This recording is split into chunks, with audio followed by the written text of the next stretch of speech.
custo de vida, emprego e desemprego, cesta básica, tarifas públicas, salário mínimo. Agora, na Brasil Atual, a análise do DIEESE. E nós vamos conversar com o Luiz Ribeiro, que é sociólogo e que atua no Sistema de Acompanhamento de Informações Sindicais do DIEESE. Bom dia, Luiz. Bem-vindo aqui ao Jornal Brasil Atual. Bom dia, Rafael. Tudo bem? Tudo. Obrigado pela tua participação.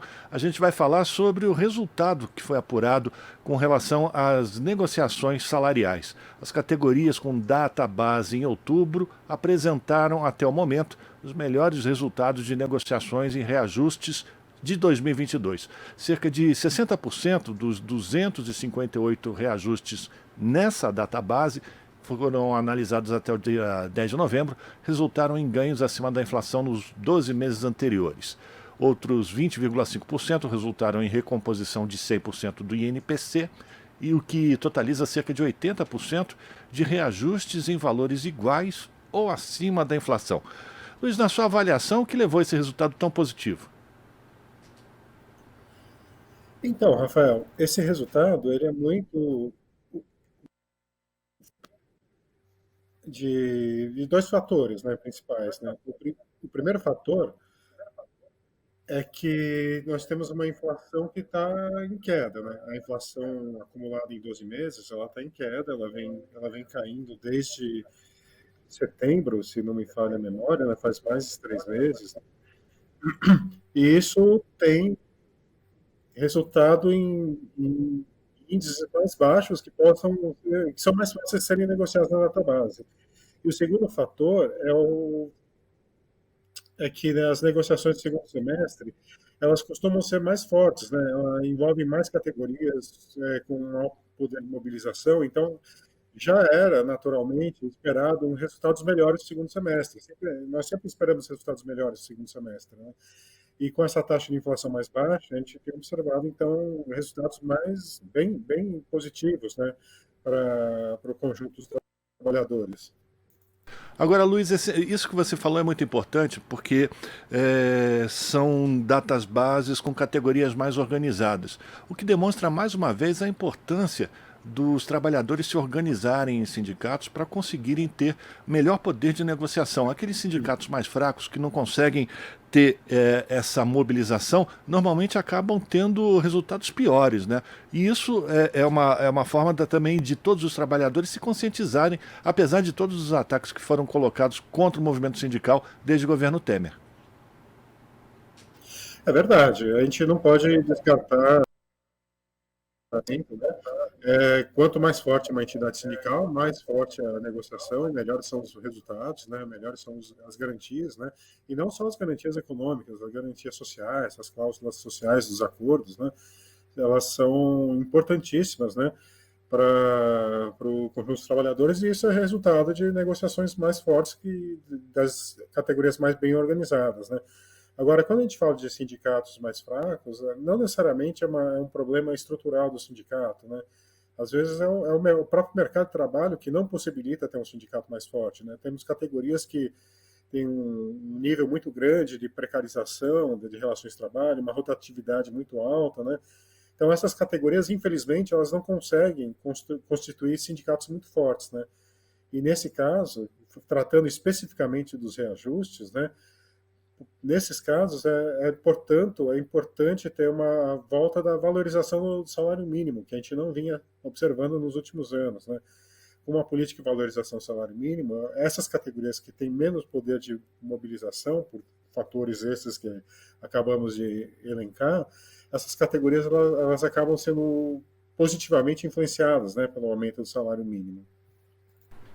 Luiz, a gente também percebe no estudo realizado pelo DIEESE, divulgado pelo DIEESE, que também existem cortes, né, por regiões. A região sul do país consegue os melhores resultados nas negociações salariais. Cerca de 77% dessas categorias conquistaram reajustes iguais ou acima da inflação, enquanto que no Centro-Oeste, 66,7% dos reajustes ficaram abaixo da inflação. Você consegue me ouvir, Luiz? Pronto, agora consegui. Eu não estou ouvindo. Tá, eu vou repetir. Que no estudo divulgado pelo DIEESE, mostra também um recorte por regiões do país com relação a esses acordos coletivos, mostrando que a região sul do país ela possui melhores acordos e a região centro-oeste é aquela que apresenta piores resultados. Por que isso também? Olha, eu acho que aí contam os fatores setoriais, né? Eu acho que na região sul e sudeste tem uma concentração maior de negociações da indústria, né, que tiveram resultados positivos, né? E na região centro-oeste a gente encontra uma concentração maior de negociações do setor rural ou do setor de serviços, aqui, por sua vez, tiveram resultados piores, né, na comparação com a indústria e comércio, né? Então, essa distribuição regional, ela meio que reflete a distribuição também setorial da economia, né? E também, além do mais, é preciso lembrar que tem sindicatos extremamente fortes na região sul e sudeste, né? Sindicatos metalúrgicos, sindicatos da indústria, são categorias que têm esse fator, então, que é da organização, né? Mas tem também esse fator setorial, né? Os setores econômicos que têm apresentado resultados mais dinâmicos, né, resultados mais positivos, elas estão mais concentradas nas regiões sul e sudeste, né, do que no centro-oeste. Perfeito, Luiz. Eu também percebo aqui, analisando os gráficos dessa nota técnica do DIEESE, que o salário médio, o piso salarial médio, ele não supera muito R$ 1.500, é um pouco acima do salário mínimo, um pouco mais do que um salário mínimo e meio. 1,25 até, né? 1,27 salários mínimos. Não chega a ser mais que 27% acima, né, do salário mínimo, né? É um elemento que a gente observa nas negociações, né? O quão próximos do salário mínimo estão os pisos, né? É preciso lembrar que esses pisos que nós computamos, né, são os pisos de salário de ingresso, né, para as funções de menor qualificação, né, que é o que a gente costuma utilizar. Então, esse aí é o patamar mínimo mesmo para as categorias em geral. E a gente observa isso, que o patamar mínimo está muito próximo ao salário mínimo. E isso reforça o argumento que eu estava utilizando agora, né, de quão importante é o salário mínimo, né, para as negociações coletivas, porque os pisos eles estão muito próximos, né, seja independentemente da região geográfica brasileira ou do setor econômico analisado, os pisos estão muito próximos ao valor do salário mínimo. O que demonstra, mais uma vez, a importância da retomada de uma política de valorização real do salário mínimo para a gente poder ajudar a fazer a movimentação da economia por todo o país, principalmente nas pequenas cidades, né? Aquela economia que fica muitas vezes escondida, né, dos grandes centros urbanos, mas que é fundamental, essa capilaridade do alcance do salário mínimo, né? Exatamente, é essencial, ele é essencial para a negociação coletiva, ele é essencial para a questão da capilaridade, que você bem apontou, e ela é essencial para a gente entrar num ciclo virtuoso, né, de crescimento econômico, né?